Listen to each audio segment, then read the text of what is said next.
Pertamax yang kita beli tiap hari ternyata palsu. RON 90 dijual sebagai RON 92 dan 193 triliun hilang, duit kita yang bayar. Skandal Pertamina 2018 sampai 2023 ini bikin heboh banget. Di video ini, kita bongkar apa yang beneran terjadi. Dari BBM oplosan sampai kerugian negara yang nyanyi di kantong orang lain. Plus, kenapa ini bikin harga bensin naik dan mesin kita jadi korban.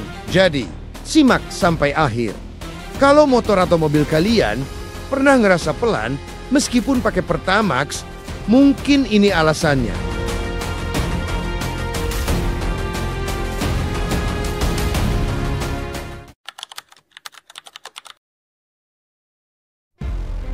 Oke, kita mulai dari yang bikin orang marah banget sama kasus ini. BBM yang kita pakai mungkin gak sesuai sama yang kita bayar. Jadi gini, Kejaksaan Agung nemuin dugaan bahwa dari 2018 sampai 2023, Pertamina, tepatnya anak usahanya, PT Pertamina Patra Niaga ngelakuin hal aneh. Mereka beli Pertalite yang RON 90, tapi dijual sebagai Pertamax yang RON 92. Pertanyaannya, ini beneran dioplos apa gimana?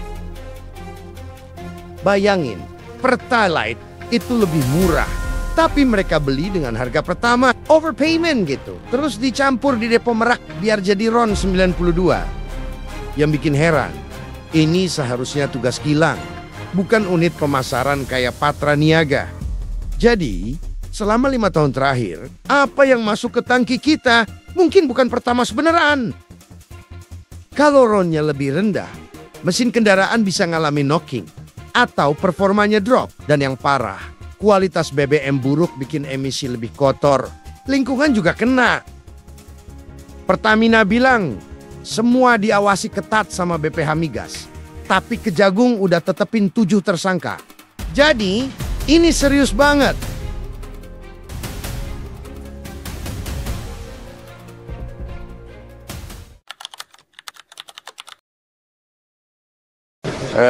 Yang pasti 190 triliun itu 1 tahun itu aja. Jadi nanti pelaksananya ini nanti 5 tahun. Jadi mulai tahun 2018 sampai 2023. 5 tahun, silahkan aja hitungnya berapa. Sekarang ke bagian yang bikin kita semua marah. Kerugiannya. Kasus ini rugiin negara 193,7 triliun per tahun. Angka ini gede banget. Susah dibayangin. Biar relate, mari kita hitung bareng. 193 triliun. Bisa beli bensin Pertamax berapa? Kalau 1 liter 13.000, itu sekitar 14,8 miliar liter. Cukup buat kasih bensin gratis ke seluruh Indonesia selama bertahun-tahun. Kalau buat infrastruktur, bisa bikin jalan tol 9.000 km. Lebih dari Jakarta ke Papua bolak-balik. Atau buat pendidikan, bisa bangun ratusan ribu sekolah baru dan program makan siang gratis Presiden Prabowo. Tapi, duit ini malah digarong Dajjal pengkhianat bangsa ini. Selain oplosan tadi, mereka nolak minyak lokal yang layak, ekspor dengan harga murah. Terus impor BBM mahal lewat broker, diduga ada kolusi sama pihak swasta.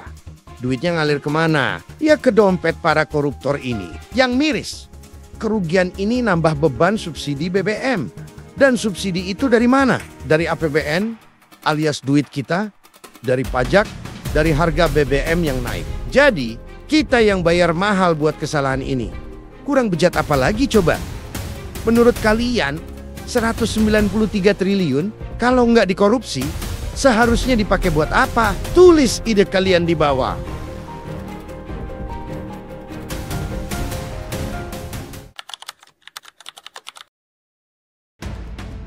Jadi, apa intinya? Kita sebagai konsumen mungkin jadi korban double. Pertama, kita bayar Pertamax tapi dapat kualitas Pertalite atau lebih rendah. Kedua, 193 triliun yang hilang bikin harga BBM naik, atau pajak kita dipakai nutupin lobangnya. Ironis banget kan? Kita yang isi bensin tiap hari malah nanggung akibatnya. Kasus ini masih diselidiki, 7 tersangka lagi diproses hukum. Tapi, apa cuma mereka? Atau ada pihak lain yang lebih gede di balik ini? Kita tunggu update-nya.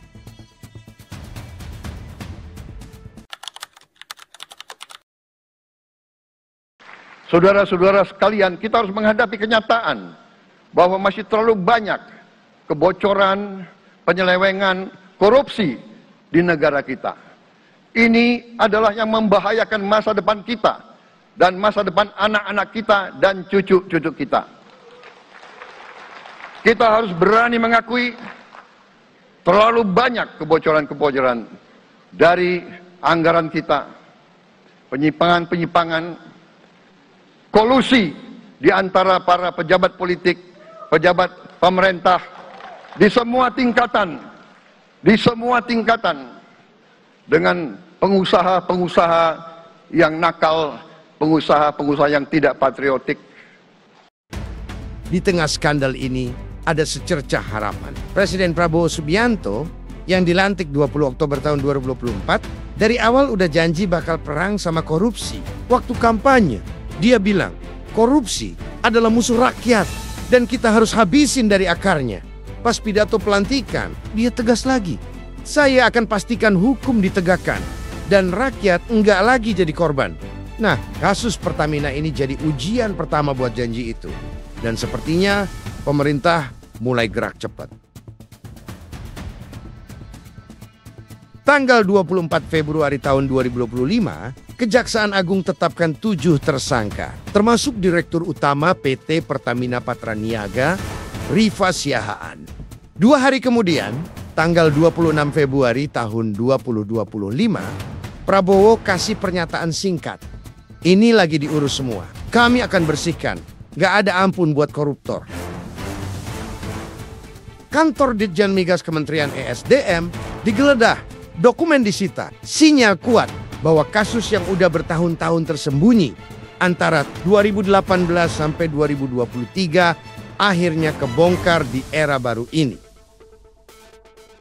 Ini bukan cuma soal Pertamina. Prabowo pernah bilang, korupsi itu kayak ikan busuk, mulai dari kepala. Makanya BUMN besar kayak Pertamina jadi target utama. Tapi nggak berhenti di situ. Pemerintah juga bilang bakal audit semua BUMN lain, PLN, Garuda, mungkin lebih banyak lagi. Langkah ini didukung sama penguatan Kejagung dan KPK yang katanya bakal dikasih gigi lebih tajam di masa Prabowo. Masyarakat juga mulai bersuara. Banyak yang bilang kalau serius ini cuma langkah awal. Ada harapan besar bahwa kasus 193 triliun ini bakal destabilin jaringan korupsi yang selama ini ngendon di sistem. Tapi ada juga yang skeptis. Apa iya cuma 7 orang? Ikan-ikan besarnya mana? Yang jelas, terungkapnya skandal ini jadi bukti semangat anti korupsi Prabowo nggak cuma omong doang, tapi mulai kelihatan aksinya. Pertanyaannya sekarang, cukupkah langkah ini? Atau ini cuma puncak gunung es dari masalah yang lebih gede? Kita lihat aja bareng perkembangannya.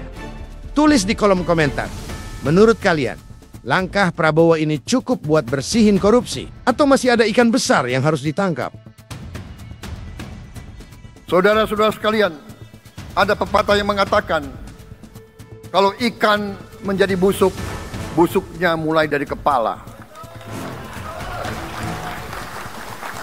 Semua pejabat dari semua eselon dan semua tingkatan harus memberi contoh untuk menjalankan kepemimpinan pemerintahan yang sebersih-bersihnya. Mulai dengan contoh dari atas dan sesudah itu penegakan hukum yang tegas dan keras.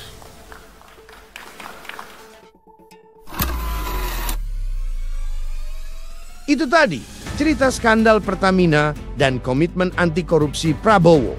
Kalian kaget nggak?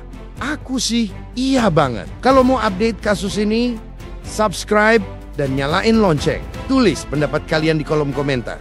Siapa yang harus bertanggung jawab? Thanks sudah nonton. Sampai ketemu lagi.